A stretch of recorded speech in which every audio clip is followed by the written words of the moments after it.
ક્વેશ્ચનને solve કરતા જઈએ.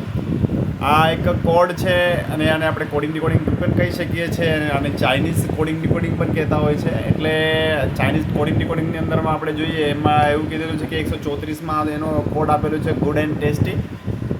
478માં એનો કોડ આપેલું છે સી ગુડ પિક્ચર.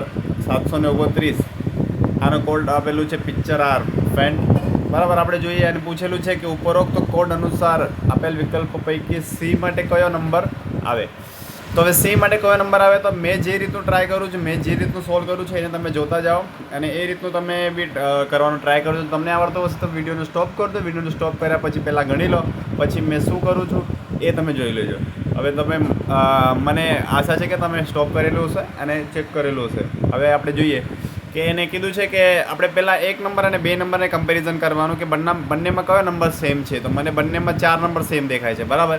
અને 1 નંબરના કોડમાં અને 2 નંબરના કોડમાં જોવાનું કે કયો વર્ડ સેમ છે. તો મને ગુડ સેમ દેખાય છે. એનો મતલબ એ છે કે 4 બરાબર ગુડ થાય છે. બરાબર, ગુડ થાય છે. અને હવે આપણે જોઈ લઈએ કે ભાઈ ગુડ તો ગોઠવાઈ ગયો. હવે આપણે આ બેને ગોઠવવાનું છે અને આપણને જોવાનું છે સી ગોઠવાઈ ગયું છે અને હવે પિક્ચરને ગોઠવી દીધું. એનો મતલબ એ છે કે આપણને સીનો કોડ મળી જશે.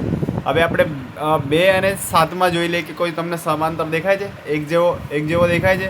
એટલે મને દેખાય છે સરખા આ બે જોડવા ભાઈ 7 અને 7. અને આના વર્ડની અંદરમાં કોઈ સમાંતર દેખાય છે પિક્ચર્સ બે સરખા દેખાય છે. પિક્ચર જોવા જવું છે પહેલાં આ વિડીયો બતાવજો. પિક્ચર્સ દેખાય છે. બરાબર. આ પિક્ચર્સની અંદરમાં જો તમને દેખાય છે કે 7 બરાબર આપણને પિક્ચર્સ એનો કોડ દેખાઈ ગયો છે. બરાબર.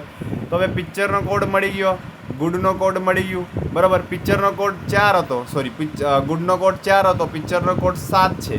હવે તમે બધા કહી શકો છો કે સીનો કોડ શું છે? સીનો કોડ 8 છે. એટલે D is the right answer.